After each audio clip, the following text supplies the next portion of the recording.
Shalom Aleichem à tout le monde et Erev Tov, bonsoir. On est en cette paracha de Nitzavim, la dernière paracha de l'année, le dernier Shabbat de l'année 5780, Tafshin P. C'est le dernier Shabbat, il faut se renforcer grandement déjà de manière générale. Et en particulier, on est dans le mois de Elul, en particulier la Tchouva, les Midot, les Maasim Tovim, la Tfila, vers la Kol Itbarach, et au-dessus de tout, bien sûr, le Limud HaTorah, l'étude de la Torah. Et en particulier, dans cet événement grandiose et méconnu que nous vivons, que notre génération vit, à quelque chose d'immense et d'incompréhensible, en parlant de la pandémie qui touche le monde entier. Yiratson, que le Zchut Limud HaTorah qu'on va étudier ce soir, ça soit l'ibracha pour tout le monde, pour le monde entier, Be'ezrat Hashem pour chacun individuellement et pour le monde entier. Alors je voudrais étudier avec vous un sujet très important que nous allons voir tout de suite au Perek Lamed Pasuk Yud Aleph. Dans la paracha de Nitzavim qu'on lit avant Rosh Hashanah, le dernier Shabbat de l'année, on va lire cette semaine, Be'ezrat Hashem, à la 6e montée de Nitzavim, on va lire deux parashiot, Nitzavim Vayelech.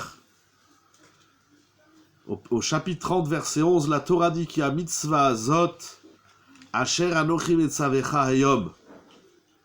Cette mitzvah que je t'ordonne aujourd'hui, lo niflet imimecha velo rechokai. Il y a une mitzvah dans la Torah où Moshe Rabbeinu, il a besoin de répondre à certains obstacles. D'après Rashi, il s'agit de la mitzvah de la Torah, de toute la Torah. Quand on veut faire la Torah, on est souvent confronté, ou souvent, on va dire, se présente à nous des obstacles. Et Moshe Rabbeinu dit, Lo nifleti mimcha velo rechokai, lo b'shamayim ilemor mi'ale lanu hashamayma, etc. Velo me'ever layam ilemor, etc. Ki karov elecha davar meod, beficha u'bilvavecha la'asoto. Moshe Rabbeinu, il dit aux enfants d'Israël, la Torah, elle est ni niflet, ni rechoka, ni dans le ciel, ni de l'autre côté de la mer. On va essayer de traduire. Mais avant de traduire, je voudrais rappeler, tout le monde connaît le Ramban sur place. De quelle mitzvah parle-t-on? Il dit le Ramban, ve'anachon be'enai. Alors je cherche le Ramban dans les mots. Ve'anachon.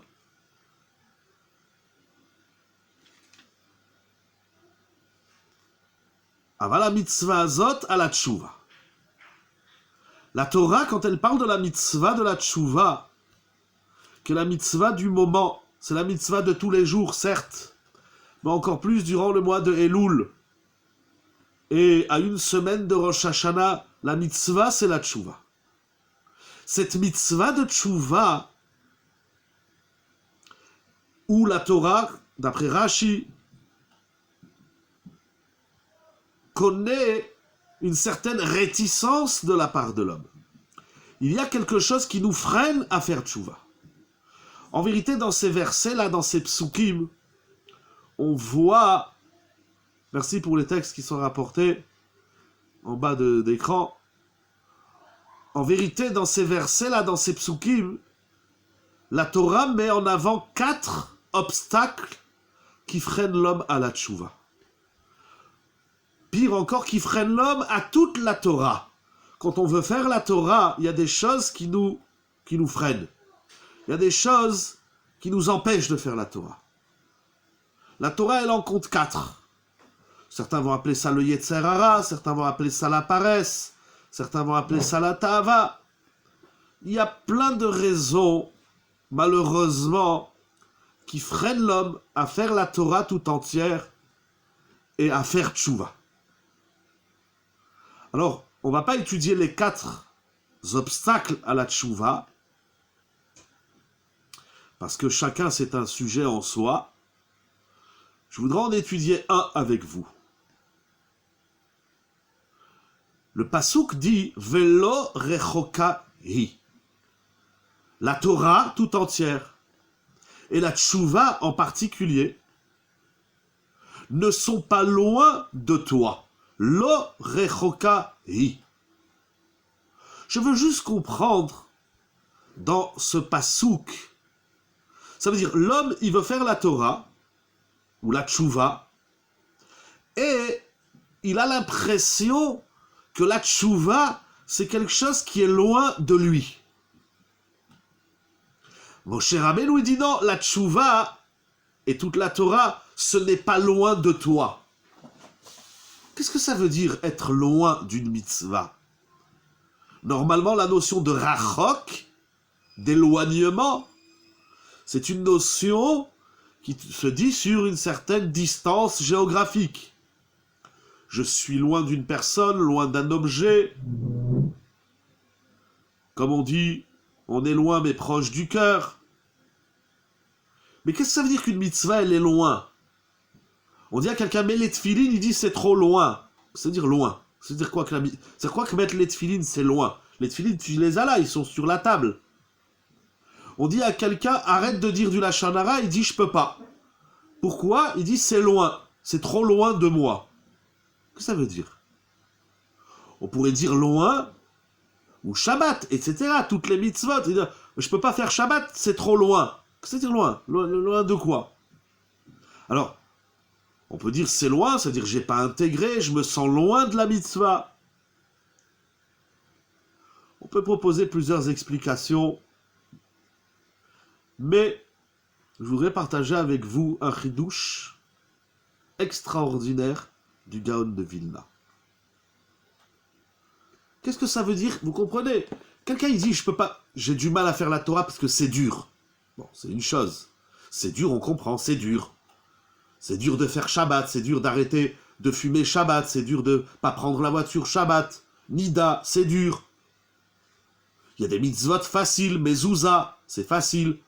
Ça coûte 50 €, tu la mets sur le mur, sur la porte et tu la vérifies tous les 3 ans et demi. C'est une mitzvah facile. Il y a des mitzvot qui sont plus difficiles. Kibud avahem, le respect des parents, c'est très difficile. Si on parle de facile ou difficile, c'est des choses que j'entends. Si on dit qu'une mitzvah coûte cher ou une mitzvah ne coûte pas cher, on a des chazal, des midrashim qui nous disent il y a des mitzvot où il y a une perte d'argent, chisaron kis. Il faut payer de l'argent pour faire la mitzvah. Il y a des mitzvot qui ne coûtent pas d'argent. Quelqu'un il te dit prête-moi ton stylo, prête-moi ton téléphone. Le chesed, ça ne coûte pas toujours de l'argent.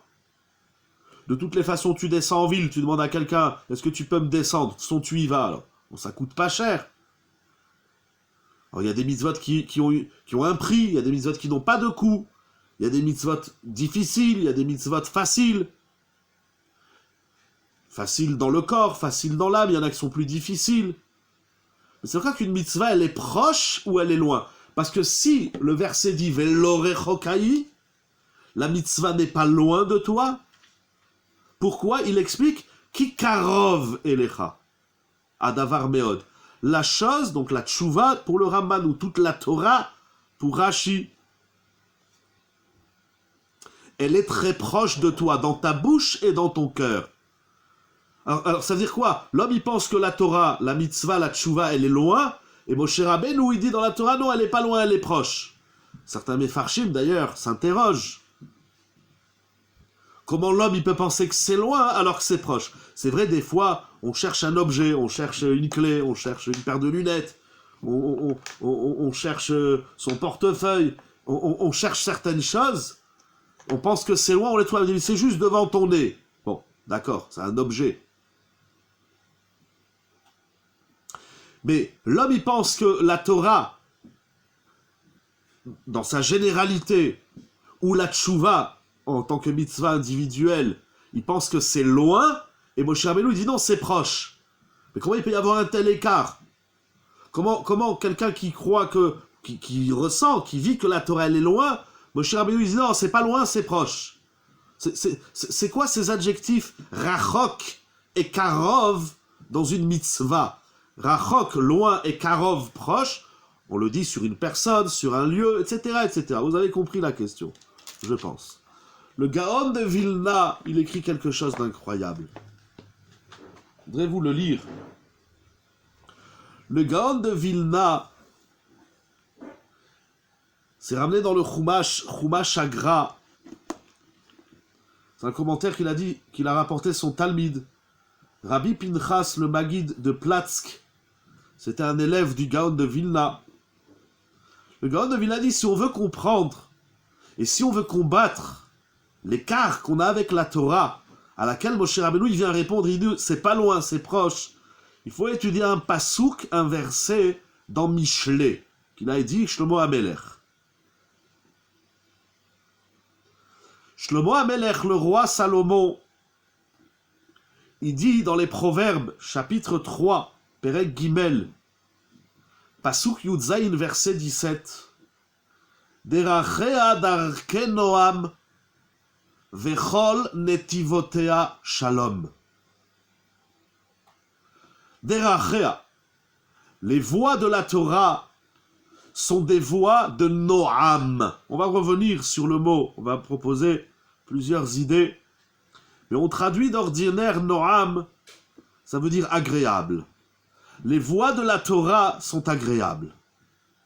Vechol netivotea, et tous ces sentiers, shalom, ils sont shalom. Qu'est-ce qu'il nous dit ici, Shlomo HaMelech? Il nous dit ici quelque chose d'incroyable, nous dit le Gaon de Vilna. C'est une des idées, il construit une grande idée, mais j'ai pioché un point de son idée, qui est la suivante. On s'éloigne de quelque chose de désagréable. On s'éloigne de quelque chose qui nous met mal à l'aise. On s'éloigne d'une personne, d'un objet, d'un lieu, etc., qui nous indispose, qui nous laisse pas dans un état de ne'imout, d'agréable. Shlomo HaMelech, il dit, les sentiers, les chemins de la Torah sont agréables. Donc ça veut dire, lorsque l'homme il dit, la Torah, elle est loin, je me sens loin de la Torah, ou plus précisément, je m'éloigne de la Torah, ou encore, je n'ai pas envie de me rapprocher de la Torah et de la Tchouva, c'est parce que la Torah, elle est désagréable. La Torah, il faut le dire, elle me pourrit la vie. La Torah, c'est une contrainte. La Torah, c'est une frustration. Je me sens pas à l'aise quand je fais la Torah. Il y a des gens qui vont jusqu'à dire qu'ils se sentent pas à l'aise, par exemple, chez nous à la yeshiva, il y a des gens qui disent je me sens pas à l'aise dans la yeshiva. On se sent à l'aise dans son salon, on se sent à l'aise dans un café, on se sent à l'aise peut-être au travail, mais à la yeshiva ou au Bet HaKnesset, je me sens pas à l'aise. On fréquente des lieux dans lesquels on sent de la ne'imout. On dit ah, ça fait plaisir, c'est agréable. On va pas à une soirée qu'on est invité, on va pas à un événement qu'on est invité parce que on se sent loin, ça veut dire c'est pas agréable, c'est désagréable. Il y a des mitzvot qu'on fait pas parce que ces mitzvot elles nous énervent. Ces mitzvot là, et peut-être ça a un regard général sur toute la Torah que l'homme a. L'homme il a le sentiment que la Torah ça le ronge, ça l'énerve. Il y a des mitzvot qu'on aime bien, il y a des mitzvot qui sont pas compliqués, il y a des mitzvot qui coûtent pas cher, mais on les vit pas encore à la dimension de ne'imout. Qu'est-ce que c'est que la ne'imout? On va voir tout de suite. Quand on se rappelle après manger qu'on doit faire Birkat Hamazon, c'est pas agréable. Quand on va se coucher le soir, on dit ah, j'ai oublié de faire Arvit. C'est pas agréable. Le Rachok, c'est celui qui fait la Torah, mais il ne la fait pas avec le sentiment de Ne'imut, de Noam. Ou alors, celui qui ne fait pas la Torah ou telle mitzvah ou telle autre mitzvah, parce qu'il ne vit pas la mitzvah comme étant, il ne vit pas la Torah comme étant quelque chose de délicieux. Une Torah nommée délice, c'était le titre de ce soir. Alors, ce commentaire du Gaon de Vilna, il y a plusieurs points. Premièrement, la notion de loin et proche d'une mitzvah ou de la Torah en général, c'est est-ce que tu vis la Torah comme étant quelque chose de délicieux? Premier point. La Torah, elle dit, toi tu crois que la Torah, elle n'est pas délicieuse. Non, c'est faux. Ki karov elecha davar. Il faut que tu arrives à vivre la Torah comme un délice, comme quelque chose de doux. C'est naïm, c'est agréable, c'est plaisant. Voilà, la Torah, elle doit être plaisante.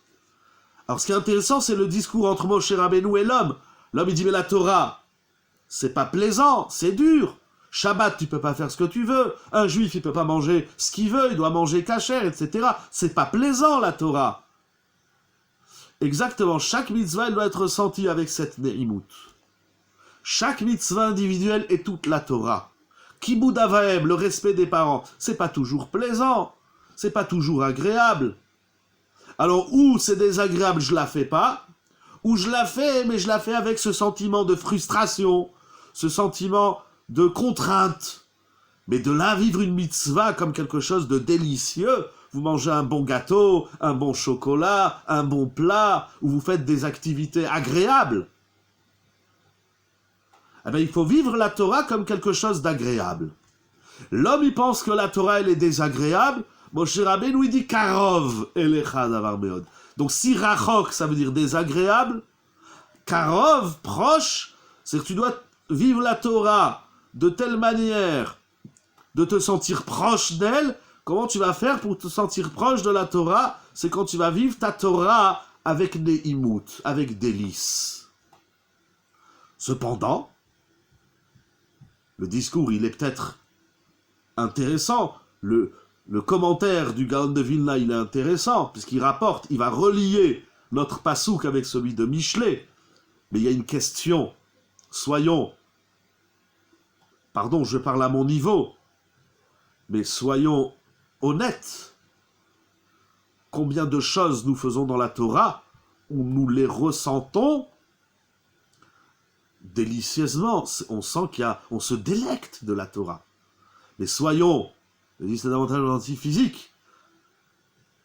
Alors en vérité, le délice, parce qu'aujourd'hui on l'a traduit dans le physique, le délice c'est un sentiment physique. Il existe un délice, un ta'anoug.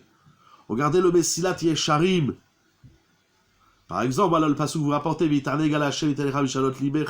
exactement.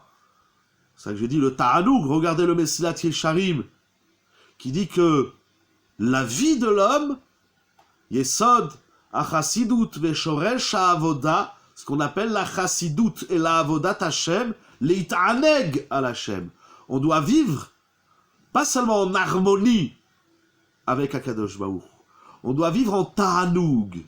En vérité, le délice métaphysique, spirituel, de l'être profond, intime, intérieur et spirituel, il dépasse le délice physique. Mais soyons honnêtes, on est avant Rosh Hashanah, je ne vais pas vous faire croire que moi, quand je vis la Torah, je la trouve délicieuse. Oui, il y a des choses, quand on trouve un chidouche, quand j'ai lu ce Gaon de Vilna, croyez-moi, ça vaut plus qu'un délice, tout aussi physique, matériel soit-il. J'ai dit, c'est incroyable. D'abord, j'ai trouvé un sens au mot. De Rachok et Karov, on est loin ou proche de la Torah. J'aime aussi la pureté et l'authenticité du Gaon de Vilna. Tu fais la Torah, Chazak. Non, je vois quand tu vas à la yeshiva, tu tires la tête. Quand tu étudies la Torah, oulala, on dirait qu'on t'a mis un éléphant sur le crâne. Quand on demande de la tzedaka, on dirait qu'on t'a demandé de manger de la poubelle. Quand on t'a demandé de te taire, pour pas dire du Hachanara, on croit qu'on t'a demandé de manger une peau de banane. Quand est-ce qu'on dit « Ah, cette mitzvah, je l'adore » ou étudier la Torah. Vous savez qu'est-ce qu'il dit? Ça me revient, vous savez qu'est-ce qu'il dit le le Orach Chaim HaKadosh dans Parashat Kitavo. Vous savez ce qu'il dit? Voir si je le retrouve dans les mots, parce que c'est tellement délicieux. Là-bas dans Parashat Kitavo, c'est écrit: tu n'as pas fait la Torah avec joie. Tachat asher lo avata et Hashem lokecha besimcha ubtuv levav. C'est-à-dire quoi faire la Torah avec simcha? Priez pour que je retrouve facilement et agréablement le Orach Chaim HaKadosh. Parce que ces mots, ils sont d'une puissance monumentale. Je sais pas mon livre classique ici, mais il dit si les hommes savaient. On va essayer de le retrouver. On prend une petite pause, le temps de retrouver le pasouk où c'est écrit. Tachat asher lo avata et Hashem lokecha besimcha ubtuv levav. Il y a dans Kitavo les malédictions pour celui qui fait pas la Torah et les mitzvot. Bien sûr, quand on cherche quelque chose, eh bien, des fois on le trouve pas. Voilà, ça s'appelle Rachok. Et je cherche le pasouk, c'est dans Perek Kafret si je me trompe pas. Voilà, Kafret Mem Zayin.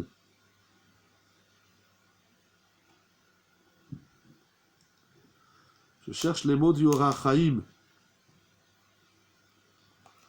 Où est-ce qu'il est ce Orach Chaim? Bon, si je le retrouve, je vous le dis dans les mots.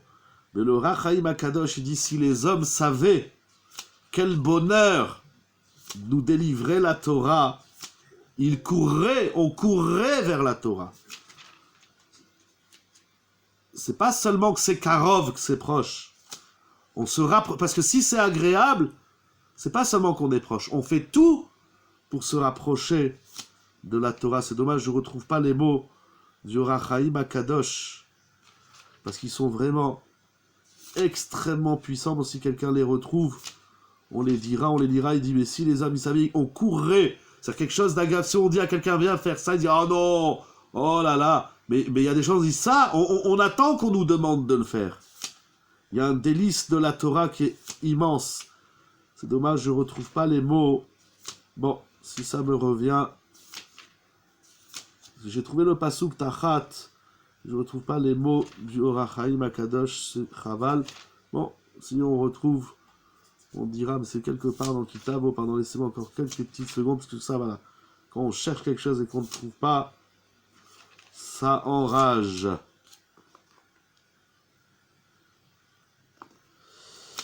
Bon, ce sera pas pour cette fois-ci dans les mots, sauf si on les retrouve. D'ici l'homme, il savait qu'est-ce qu'il gagnait de la Torah, il courait vers la Torah, on doit courir vers la Torah. C'est tellement bon la Torah. Alors justement, on va voir comment. Bon, excusez-moi, je ne retrouve pas les mots, mais il est dans Kitavo, Orach Chaim très connu. Bon, on va avancer, je ne retrouve pas les mots, parce que je n'avais pas prévu de dire ce soir. Ah, est-ce que c'est ça? Ah, voilà. Baruch Hashem, vous avez prié, Hashem a écouté votre prière. C'est écrit dans Parashat Kitavo, chapitre 26 dans Devarim, verset 11. C'est écrit là-bas, Vesamarta bechol hatov. Une des bénédictions de la Torah, c'est tu te réjouiras de tout le bonheur divin qu'Hachem peut offrir à l'homme. Il dit le Orach Chaim HaKadosh. C'est quoi se réjouir de tout le bonheur? Vesamarta bechol hatov. Vegam irmoz bema'amar bechol hatov el haTorah. Comme c'est écrit dans Pirkei Avot, chapitre 6, En tov el haTorah. Le vrai bonheur, c'est la Torah. Et il continue. Sheim ayu bnei adam margishim bemtikut ve'arevut tov haTorah. Si les hommes ressentaient, margishim, la douceur, la metikut, vela revut et le bonheur de la Torah, ayum mishtag'im ou mitlahatim acharea. Il dit on deviendrait fou pour courir, pour aller vers la Torah. Et on ne prendrait plus en considération l'or, l'argent, les bonheurs, les délices matérielles, qui a Torah kolelet kol hatovot shebaolam. Parce que la Torah, elle intègre tous les bonheurs, tous les délices du monde qu'il peut y avoir dans le monde. Revoyez bien ce Or HaChaim Perek Chavav Pasuk Yud Aleph. Alors seulement, je reviens au Gaon de Vilna, on deviendrait fou. C'est-à-dire si on a vraiment compris et ressenti, il faut être margish. Ça ne suffit pas de comprendre, il faut être margish. Il faut ressentir la metikut et la revout de la Torah. C'est comme ça qu'expliquent les Mefarshim. Pourquoi tous les matins dans Birkat Torah on dit Ve'ha'arevna Hashem Elokenu et divrei à Torah. On demande à Kadosh Baruch Hu que la Torah Ve'ha'arev, elle ait un goût agréable. Si les gens savaient, mais il y aurait tellement de personnes au shiur ce soir qu'il n'y aurait plus de place pour eux. Et ça devrait être comme ça dans tous les shiurim de Torah. Baruch ata Adonai Eloheinu melech haolam she'akol nהיה bidbaro. Il y a une addiction à la Torah, il y a un bonheur, mais il faut le ressentir, il faut être margish. Metikut ve'arevut ha-Torah ayu mishtag'im u'mitlahatim achareha. Ça veut dire c'est tellement délicieux la Torah que on devrait être complètement aspiré par la Torah. Ça devrait être une addiction, une passion, tellement c'est délicieux. Et c'est ce qu'il y a de plus, c'est le plus grand délice. Seulement, bien évidemment, c'est beau, ce que dit le Gaon de Vilna, ce que dit le Or HaChaim HaKadosh, ce que dit le Mesilat Yesharim, ou le passage que vous avez ramené dans Teilim, ou d'autres, ça manque pas les références. Seulement, je me suis posé une question toute simple. Toute simple. Comment on fait pour atteindre ce niveau extraordinaire de vivre la Torah comme ce qu'il y a de plus agréable au monde, à tel point que quand on entend une parole de Torah ou une mitzvah de Torah, on deviendrait dingue, il dit le Or HaChaim. Vous vous rendez compte? Mishtag'im. Un bonhomme, tu lui dis, un bonhomme, il trouve un trésor, il trouve dans la rue une mallette, il y a plein d'argent, ou des fois même tu trouves dans la rue 50 €, on dirait, ça y est, c'est la fin du monde. Ça, il va faire une séouda, il va faire un mariage parce qu'il a trouvé un peu d'argent par terre. La brioute. Itav libo, c'est Torah aussi. Je dis, il y a plein de textes, plein de chazal. C'est pas shoot que la Torah, elle est délicieuse. On devrait se délecter sur la Torah. Mais il faut le ressentir. J'ai aucun doute que le Gaon de Vilna, le Or HaChaim HaKadosh et tous les maîtres qu'on a cités, ils ont vécu comme ça la Torah. Plus qu'une passion, mais un bonheur absolu dans le Olam Hazé, pas seulement dans le Olam Haba, pas seulement dans le monde des Neshamot, mais même dans ce monde-ci. Alors la question, elle est simple. Comment on fait? Pourquoi on n'arrive pas à faire la Torah avec le sourire?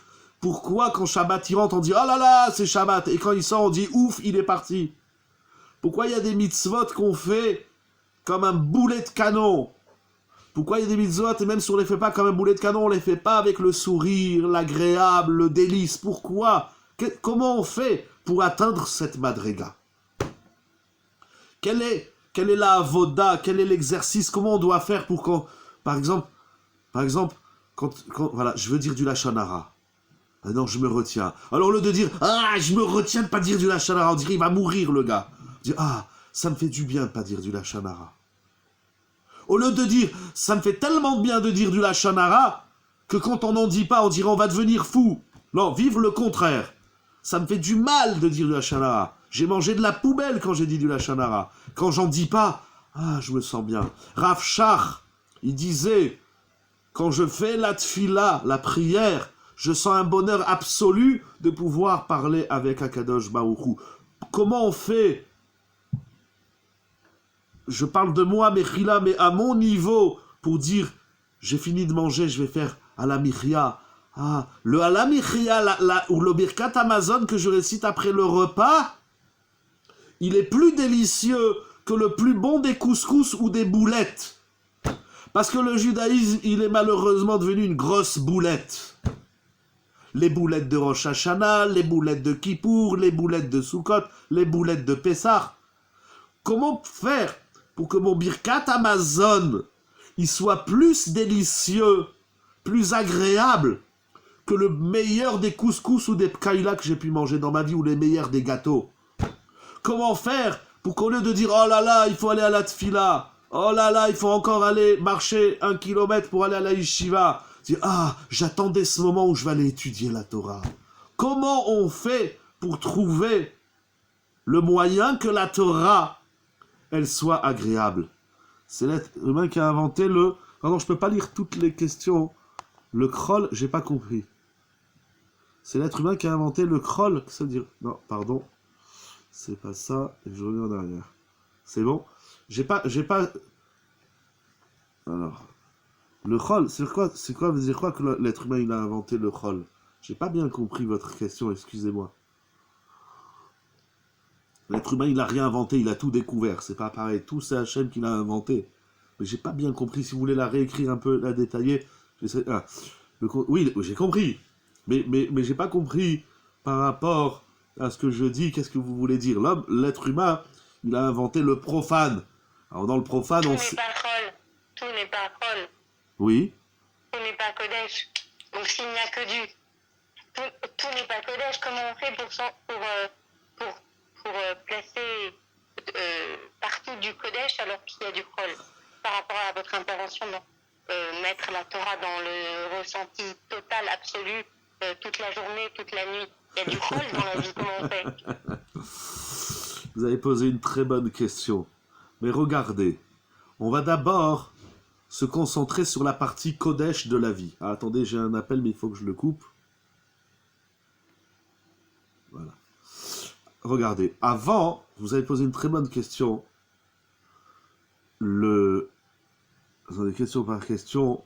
Vous posez une question, comment on va étendre le Kodesh dans le Chol? Moi, je veux d'abord essayer avec vous comprendre comment on met du Kodesh dans le Kodesh.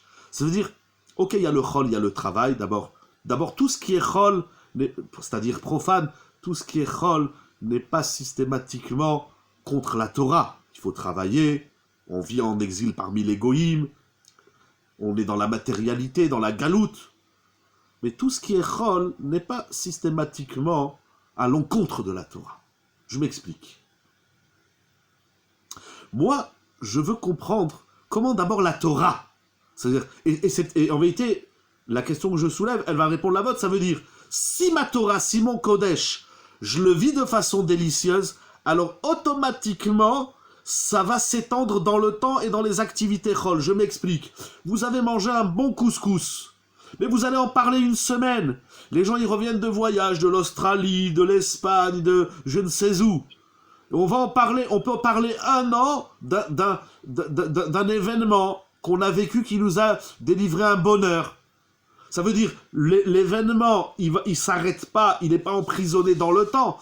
Pendant 6 mois, on peut dire, tu sais, j'ai passé des vacances en Australie, j'ai vu des kangourous, j'ai vu les safaris, j'ai vu ça et j'ai vu ça. Ça veut dire, c'est tellement moi que je peux le partager au-delà du temps et de l'espace.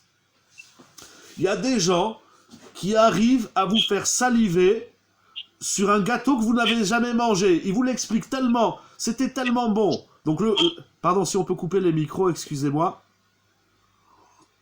Parce que ça fait de la résonance. Ça veut dire, t'as mangé un gâteau, ça dure 5 minutes. Mais tu peux en parler pendant 50 ans. On a même le souvenir du goût. On se rappelle de ce qu'on a mangé dans notre enfance tellement c'était bon. Il y en a, ils n'arrivent pas à se défaire de la boulette marocaine ou tunisienne, même s'ils ont quitté la Tunisie à 3 ans, mais ça les a marqués. Ce que je veux dire, c'est que quelque chose de délicieux s'étend, se dégage au-delà du temps T où on a réalisé l'activité. Vous comprenez? Si mon Kodesh, il est délicieux, alors automatiquement, il va s'étendre et s'épancher sur mon Chol. Je ne fais pas un travail sur le Chol, j'amplifie, j'améliore, je rends délicieux mon Kodesh, alors automatiquement, mon Kodesh, il va se déverser sur mon Chol. Comment on fait? C'est ça la question. Si je m'en approche, et si je m'en approche, il sera délicieux. Si je m'en approche, il sera... Non, pas si je... Non, c'est parce que je le trouve délicieux que je m'en approche, que je me sens proche. Je ne peux pas me rapprocher de quelque chose, ça qui dit le Gaon de Vilna, je ne peux pas me rapprocher de quelque chose si je ne le trouve pas délicieux. C'est parce que je le trouve délicieux que je me rapproche. Et comme il est délicieux, alors il va s'étendre il est délicieux. Bien sûr, la Torah, le délice de la Torah, il est dans l'essence même de la Torah. Mais comme on a vu dans le Orach Chaim, il faut être marguiche. Vous dites à quelqu'un, vous faites un plat. Vous dites à quelqu'un, goûte, c'est très bon. Il dit non, j'aime pas. Il a jamais goûté. Mais vous lui dites, tente, essaye. C'est-à-dire, tant que je le trouve pas bon et délicieux, je me sens loin. Je le goûte, c'est bon. Ça veut dire, en soi, le plat, il est bon. Mais si moi, je l'aime pas, je m'en éloigne. Donc, l'éloignement et le rapprochement aux délices de la Torah, c'est par rapport à l'homme, c'est le regard de l'homme. Il faut avoir envie de la trouver délicieuse. C'est plus qu'il faut avoir envie. Ça suffit pas. Il faut avoir envie parce que les Chachamim, Shlomo HaMelech nous le dit. Mais on se force pas. C'est quelque chose qu'on n'aime pas, on peut pas se forcer à l'aimer. Je reprends mon exemple du plat. Je peux pas me forcer à manger un aliment que je n'aime pas. Donc il va falloir être marguiche. C'est quoi la avoda? Qu'est-ce que je dois faire pour ressentir le délice de la Torah qui va s'étendre même sur le chol dans votre question? Il y a peut-être eu d'autres questions, mais si vous voulez les réécrire avec plaisir, présence du chol nous éloigne. Non, c'est ça que je vous explique. C'est pas le chol qui m'éloigne du délice de la Torah. Mais c'est comme j'ai pas trouvé de délice dans la Torah, alors je me rapproche du chol. C'est ça qui dit le Orach Chaim à Kadosh. Celui qui a ressenti le délice de la Torah, il n'est plus gêné par le chol, par le profane. Si le profane, il occupe une place dans ma vie, c'est parce que je n'ai pas encore ressenti la puissance du délice de la Torah. Vous comprenez? C'est pas la Torah elle est délicieuse, mais le chol il m'attire vers le bas. Si le chol il m'attire, c'est que je le trouve plus délicieux. Si la Torah, je la trouvais plus délicieuse que le chol, ça peut pas...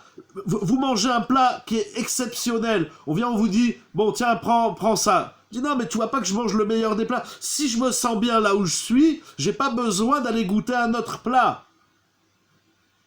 On est happé, attiré, tiré vers le bas par le chol, par ce que vous appelez le profane, le yetzer hara, la matière, parce qu'on ne trouve pas. On n'a pas goûté, on n'a pas ressenti cette ne'imut, ce délice de la Torah. Celui qui a goûté, on va avancer un peu, parce que je ne veux pas non plus vous retenir trop tard, mais quand on va essayer, on va voir comment faire pour comprendre que la Torah, elle est le délice, comment le ressentir, et lorsqu'on est dans le ressenti de la Torah, le chol ne nous dérange plus. C'est ça que dit le Orach Chaim HaKadosh.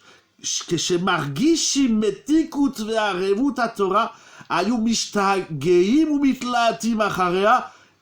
J'ai pas retenu tous les mots en tête, et il dit Velo ayu choshvim kesev ezav limeuma. Le chol, il n'a plus de valeur. J'ai deux éléments. Celui qui a plus de valeur que l'autre, c'est parce que je le sens plus agréable, il m'apporte quelque chose, etc. Mais si je trouve dans B un délice qu'il n'y a pas dans A, je le regarde même plus. Comme il y a encore pas mal de chidushim à dire, je crois que on va avancer un petit peu. Alors, allons voir, puisque le Gaon de Vilna nous a apporté ce pasouk, on va rebondir aussi sur ce qui a été dit, puisqu'il nous a ramené ce pasouk dans Michelet, alors allons voir quelques commentaires dans Michelet. Par exemple, le Targum dans Michelet, il traduit Derachea Darke Noam. C'est quoi Noam? Il traduit par Bousma. Bousma, c'est pas de l'arabe, ni de l'espagnol, ni du chinois. Bousma, ça veut dire Bossem. La Torah, les chemins de la Torah sont parfumés. Donc ça rejoint aussi, à travers votre question, ça rejoint aussi notre discours. Ça veut dire, c'est un parfum qui se dégage. Quand ça sent mauvais, on va passer du parfum. L'odeur délicieuse du parfum va couvrir l'odeur désagréable de ce qui sent pas bon. La Torah, elle est tellement agréable qu'elle est comme un parfum. C'est incroyable. La Torah, on doit la vivre comme du parfum. Even Ezra aussi dit Shin'emu ve'yarvulo. Je voudrais lire avec vous le Ralbag dans Michelet. Je ne vais pas tout le lire parce qu'il est très long, mais deux phrases il dit la chose suivante. Iné darke à Torah, les chemins, les voies de la Torah, hem drachim, ce sont des chemins, sheyenaamu veimteku meod la adam, qui sont très agréables et très doux à l'homme. Pourquoi? D'où on sait ça? Ki lo he'emisa la adam shum ma'amas ikshelo. C'est incroyable ce qu'il dit. Il dit, c'est quoi la preuve que c'est agréable? Bon, le Ralbag, c'est un grand maître, un grand Rishon. Je ne me trompe pas, il était le beau-père de Nachmanide, du Ramban. Il dit, la preuve que la Torah, elle est agréable et douce, naïm et matok, parce que la Torah n'a rien demandé à l'homme qui lui soit difficile de le faire. Donc lui, il traduit, le Ralbag, il traduit Noam par facile. Si tu la trouves agréable, elle est facile. Si tu la vis agréable, elle est facile.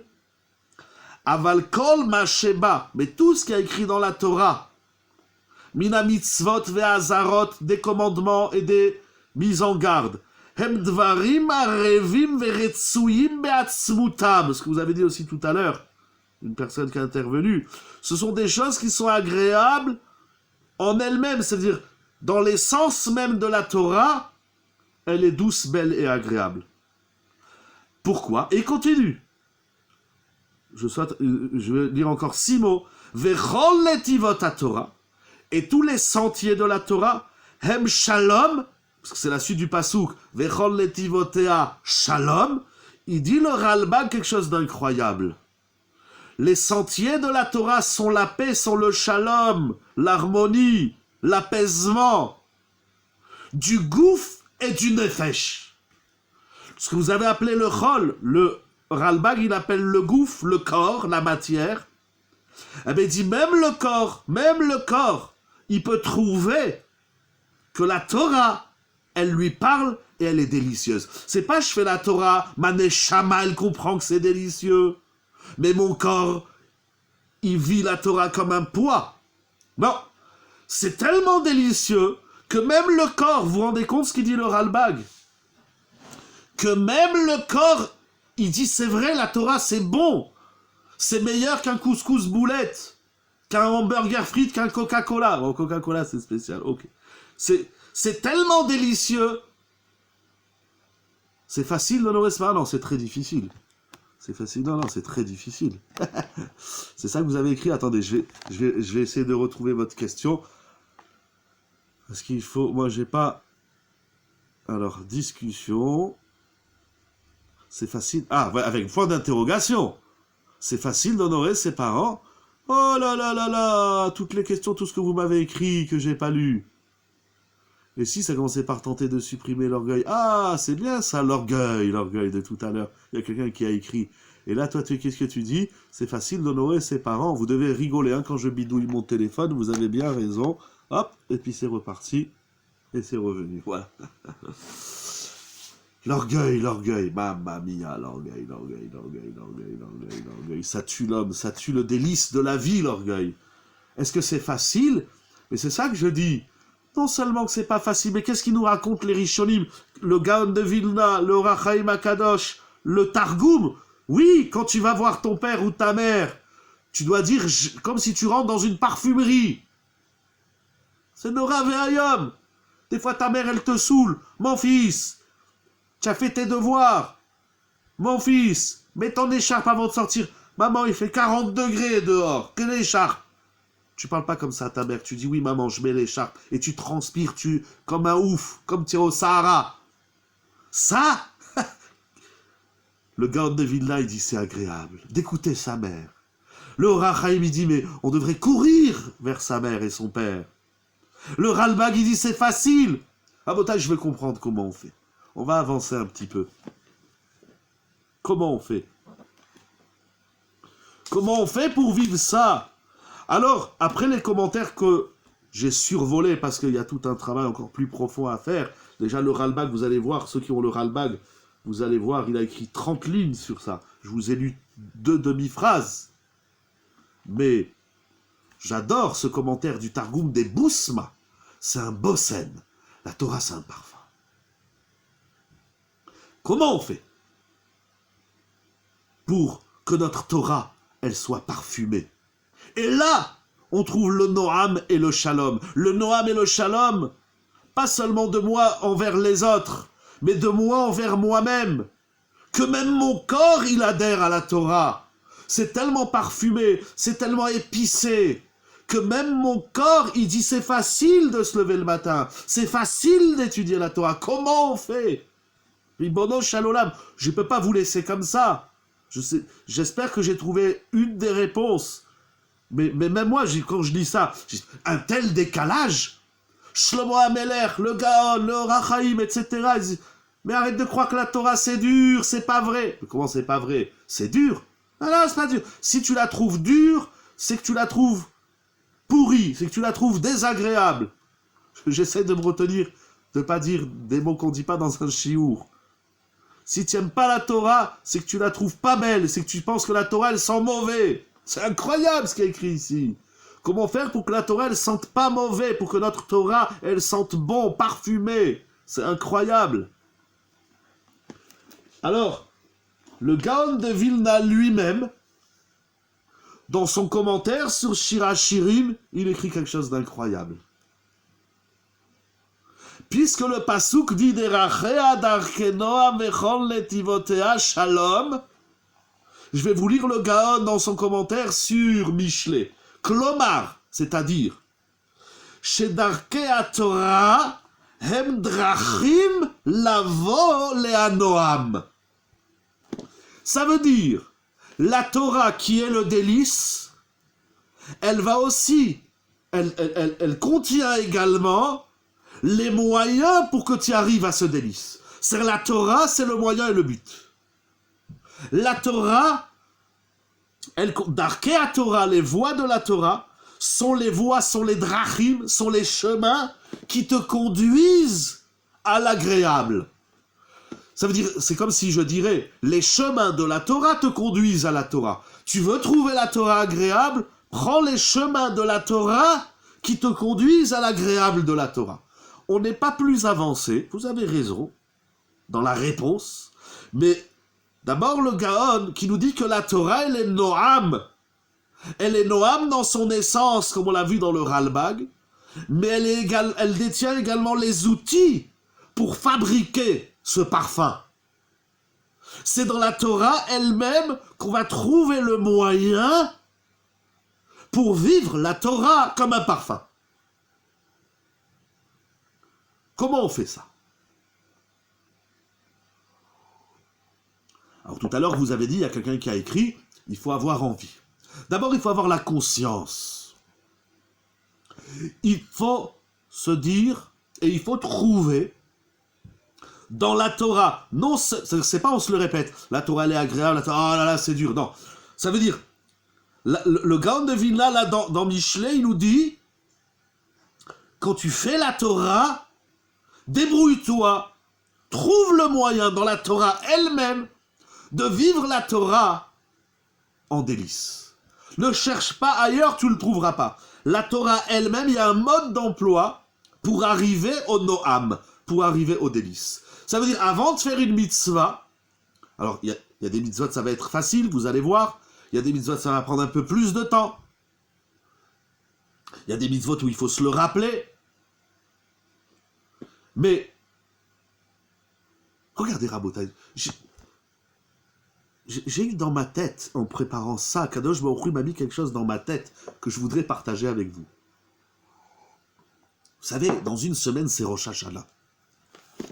Il y en a qui tremblent un peu, il y en a qui tremblent beaucoup, il y en a qui tremblent pas du tout, mais tout le monde a une conscience de Rosh Hashanah et Kippour. C'est le jour du jugement, on est jugé sur toute l'année dernière et pour l'année prochaine. Il se passe des choses à Rosh Hashanah. Celui qui sait qu'est-ce qui se passe, alors il a un peu plus conscience. Celui qui ne sait pas, dit bon, moi on va aller à la synagogue, on va prier, il y a le shofar. Cette année, on a un Rosh Hashanah extraordinaire parce que Rosh Hashanah, ça tombe Shabbat. On commence l'année avec Shabbat. Et le Shabbat, il est tellement puissant qu'il explique le Khatam Sofer et d'autres Mefarshim qu'on n'a pas besoin du shofar. On n'a pas besoin. Shabbat, ça doit te réveiller comme le shofar. Et donc toutes les semaines que tu fais Shabbat, c'est comme si tu écoutes le shofar. Vous rendez compte, le Khatam Sofer, il vit le Shabbat. Ça veut dire, hein, on voit les gens, et c'est bien, on voit les gens, ils arrivent au chauffard, et puis il y a un sérieux, il y a un silence, et on attend le sonneur, il a une pression communautaire, tout le monde sur sa tête, et puis dès qu'on entend le son tout, on sent que il y a quelque chose qu'on sait dire, qu'on sait pas dire, peu importe, mais on sent quelque chose, on est marguiche. Mais ça, le Khatam Sofer, il dit, en vérité, c'est chaque Shabbat de l'année que tu dois vivre la dimension du chauffard. Le chauffard, c'est pas une fois par an. Le chauffard, dans sa corne et dans son son, c'est une fois par an, mais la dimension chauffarique, c'est le Khatam Sofer, il vit chaque Shabbat de l'année comme un son de chauffard. C'est incroyable. Pourquoi je parle de Rosh Hashanah? Parce que la Gemara, et c'est rapporté comme ça dans le Shulchan Aruch. C'est incroyable. Dans tout ce qui se passe à Rosh Hashanah, vous savez avec quoi on commence l'année?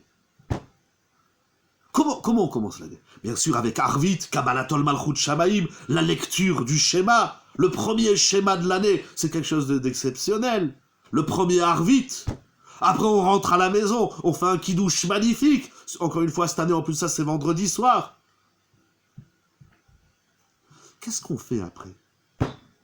On mange une pomme dans le miel. Vous vous rendez compte?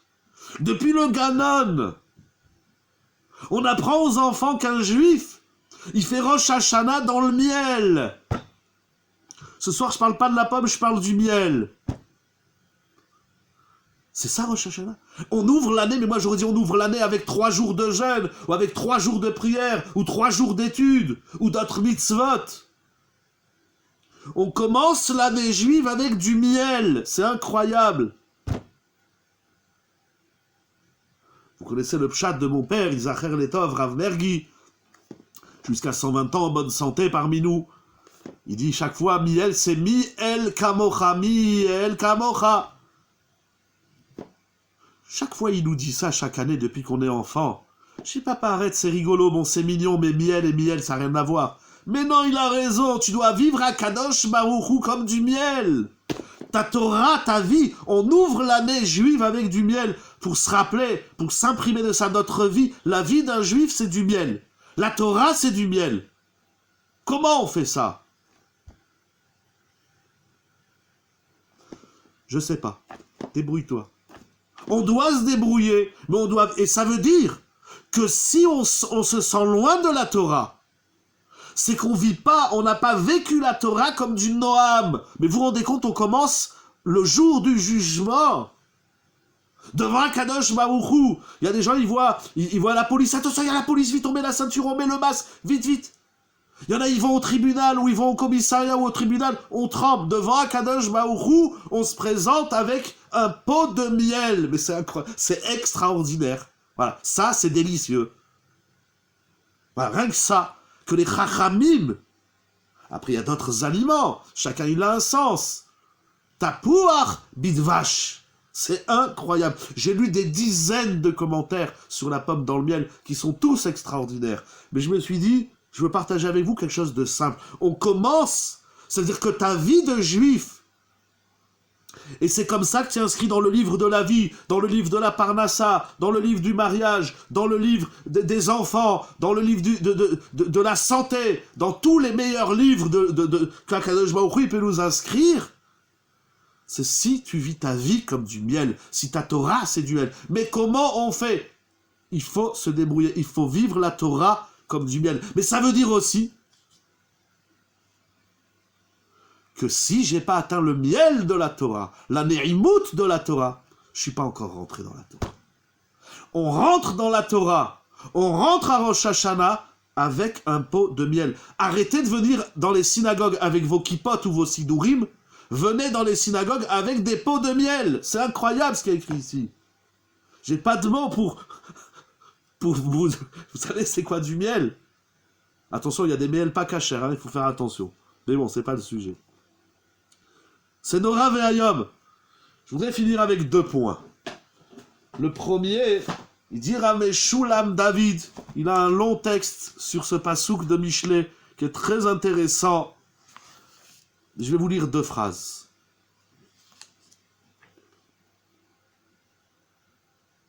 Il dit, Akadosh Baruch Hu, il a créé le monde calqué sur la Torah. Il y a plein de chazal, Istakel Beoraita ou Bara Alma. Si notre Torah, elle est détachée de notre vie, c'est-à-dire il y a moi, ma vie, et il y a la Torah, si ma vie, elle n'est pas calquée, et calquée, ça veut dire comme du miel, c'est-à-dire que c'est agréable, c'est intégré, c'est comme deux éléments du puzzle. Si ma vie, elle n'est pas mielleuse comme la Torah, alors la Torah, elle n'est plus le sens de ma vie. Et si elle n'est plus le sens de ma vie, alors elle n'est plus le sens de la création du monde. Et si elle n'est plus le sens de la création du monde, il le dit longuement, ça conduit automatiquement à des guerres et à la haine et aux mauvaises midotes des hommes entre eux. Si je ne vis pas la Torah comme un bonbon, comme une sucette, comme une glace, comme ce qu'il y a de plus délicieux, automatiquement, on en arrive à des catastrophes planétaires. Il dit Rav Meshulam David. Je ne peux pas lire, il y a ici 2 longues pages très intéressantes. Je vous résume et je vous dis un mot. Ça, il va expliquer plein de textes dans la Torah. Il a de corps et de l'esprit, il y a le shalom. Tous les jours, c'est comme ça. Ah, pas la même dimension. Parce qu'il y a les 6 jours de la création, il y a les 6 jours du Chol, comme vous avez dit tout à l'heure.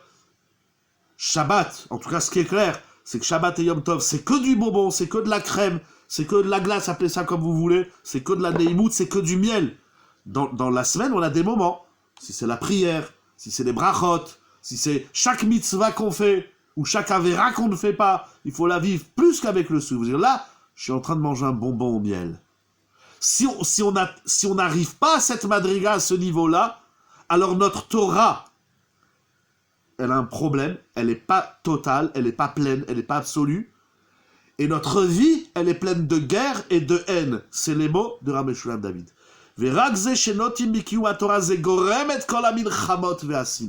Parce que c'est-à-dire, si je vis la Torah comme du miel, alors je l'intègre dans ma vie. Et si je l'intègre dans ma vie, j'intègre ma vie dans la Torah, alors je me calque dans le projet divin et ça tient. Il n'y a plus de guerre, il n'y a plus de drame sur terre.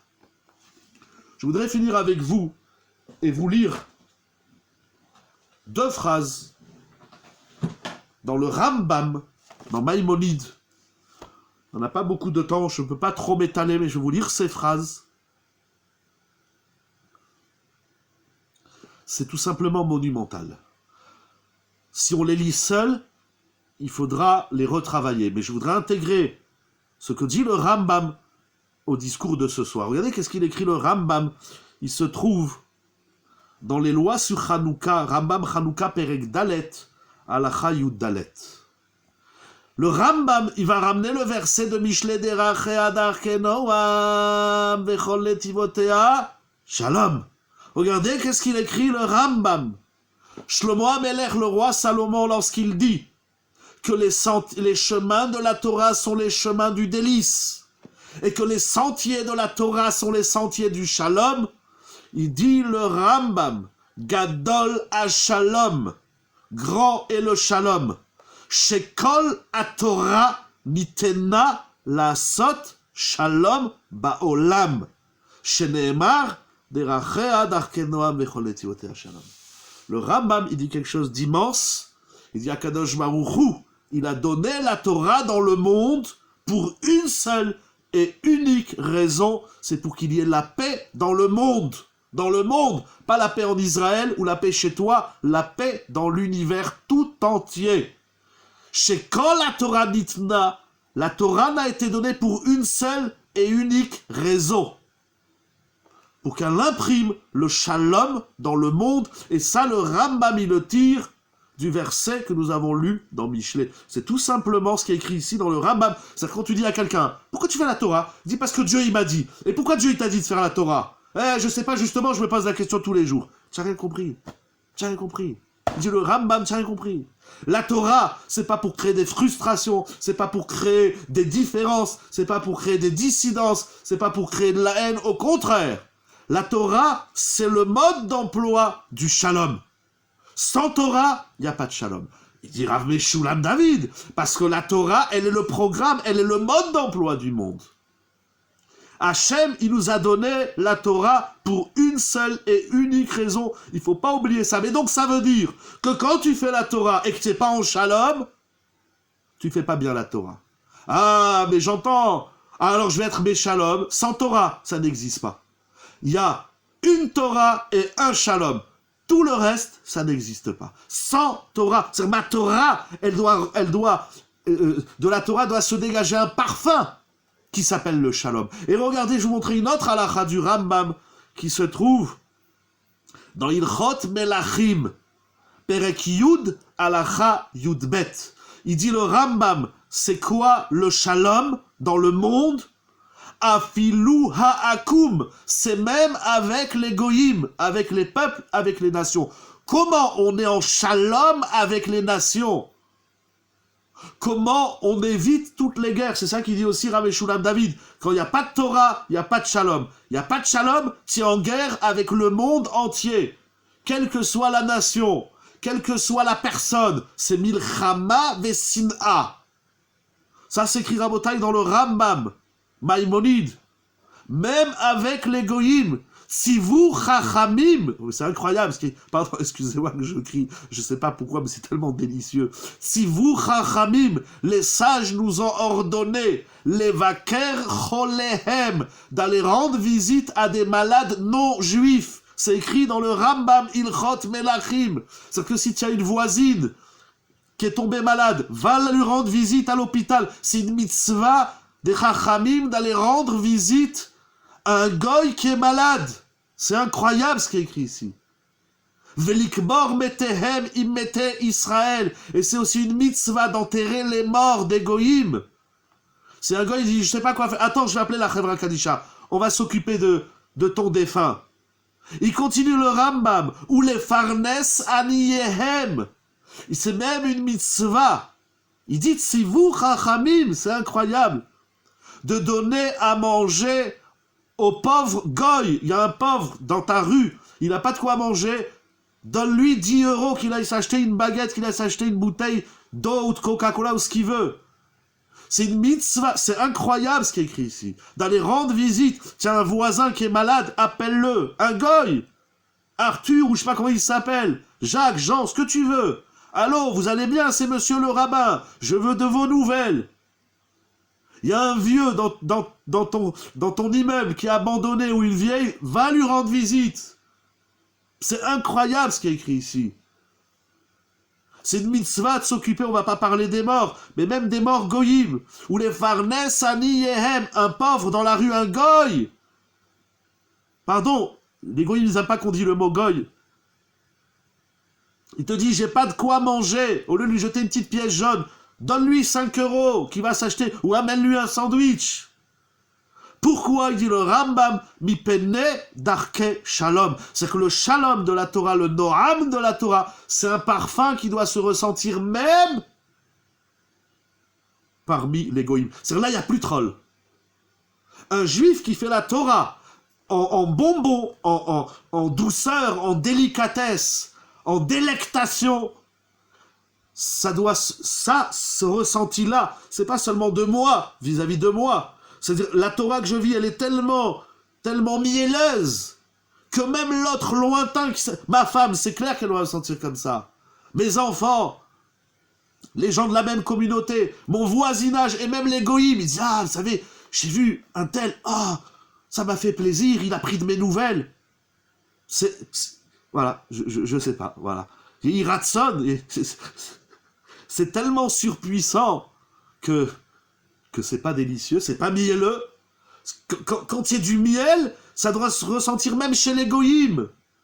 Un goï, il doit pas dire, si un goï, il dit, tu as vu ce juif, comment il est, tu as vu comment il se comporte mal, tu as vu comment il jette son masque dans la rue, ou tu as vu comment il bouscule, comment il est malhonnête dans l'argent, Barminan.